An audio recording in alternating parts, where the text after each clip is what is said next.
Эмил Жамгырчиев биз барлык бир комитетте иштейбиз. Комитеттин аталышында укук тартиби кылмышка каршы күрөшүү болуп айтылат. Анан өзү ушул жерде чек араны кесип өтүп барып, анан бир уюшулган топтун бир мүчөсүнүн эң лидерине жолугуп келип аяктан жардам сураса, бул эмне деген? Буга жардам суралган нерсе бул башкача, азыр Камчы Кылычбаев айткан жок, башкача бул биз чечмелесек болот. Уюшулган кылмыш топко эмнеге кайрылышат? Эмне себептен кайрылышат? Маселени чечип бер деп кайрылат.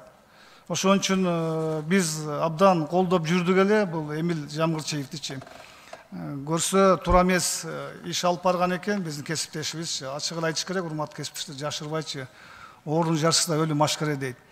Анан биз айткан болчубуз ага Эмил Жамгырчиевге, сен кел бияка, келип өзүң эгерде туура эмес болсо, туура эмес деп айткын деп. Мына мен лидер фракциянын сөзүн да уктум. Жанар Кубанычтын алдагы таппай атабыз дейт. Эгерде таза болсо келип бул жерге жооп бериш керек болчу. Кимдир бирөөнүн күнөөсү бар жоктугун бир гана мыйзам алкагында сот далилдейт жана таккес айтылат. Жана жараткан астында жараткан бир гана күнөөлүү деп айтылат.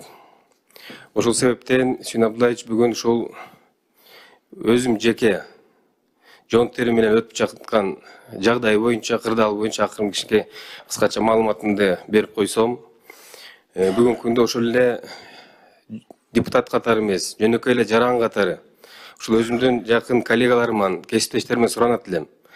Алдын ала сын пикирден алысыраак болсок деген бир өтө бир суранычым бар эле. Себеби дегенде адамдын күнөөсү бар жоктугун башында айтып кеттим, бул сот өкүмү чыксын. Менин айланамда жагдай болуп аткан боюнча тергөө иштери жүрүп атат. Тергөө иши аяктагандан кийин сотко барат. Соттон кийин менин да маалыматтарым болот. Ошо маалыматтардын баарын угуп, анан соттун өкүмү чыккандан кийин анан бирибизге сын пикир айтсак деп аябай бир суранып кетет элем. Себеби дегенде менин артымда деле ата энем бар, үй бүлө деген бар, бала бакыра деген бар. Алардын астында кичине мындай, аларды да кичине мындай ыңгай сабалга коюп, өзүмдү да ыңгай сабалга коюп атабыз да. Анан Кудайым аны өзүн алыс эле кылсын, бирок ар бирибиздин башыбызга мындай иш түшүп калса, карайлап калат экенсиң. Андан көрө ушу колуңуздардан келсе, мындай ушу акыркы соттун өкүмүн күтсөк. Сүйүн Абдуллаевич, ошону бир суранып кетет элем. Эми ал деле өзүңүздүн деле башыңыздан өткөн, Кудай сактасын, баарыбыздын башыбызда турат. Ошону бир жокко чыгарып койсоңуздар. Анан мындай маселе болот. Биз бүгүн мыйзам долбоорун аз карап жатабыз. Ошого карабай сизге сөз бердик. Эми сизге депутаттарга суроо берип атпайсызбы? Эми мыйзам долбоорун сөз болуш керек болчу да. Мына суроону берип коеюн. Отурсаңыз, сиз бизге суроо бердиңиз. Сиз бизге сунуш берип атасыз. Биз сизден суранган ошол күнү өткөндө сиздин маселеңизди караганда сиз келип, чыгып, трибунага чыгып, сиз ошондо өзүңүз боюнча кандай катар иш-чара козголуп аткан боюнча сиз маалымат бергениңизде ошону көп маселе ошол жерде чечилет болчу. Ошон үчүн мен ойлойм, сиз бүгүн мыйзам долбоору бул боюнча өзүңүздүн ой пикириңизди чоң сессияда айтсаңыз болот. Мыйзам долбоору боюнча сиз айткан маалыматтар боюнча берилген, ошол мыйзам долбоору боюнча да сунуш берип коет элем, өзүбүздүн бөлүмгө эле. Себеби дегенде бизге бул түздөн түз тийиш да. Ушундай жагдай болуп калганда регламенттин алкагында 2 комиссия түзүлөт экен. Бири атайын комиссия, экинчиси болсо убактылуу комиссия. Убактылуу комиссия боюнча татынакай жакшы жобо жазылыптыр. Жобо 120 пунктты камтыйт экен. 120 пункттун ичинде кимди айыптап атасың, ким жөнүндө комиссия болуп атат, ким жөнүндө талкуу болуп атат, ошого укук берилет экен.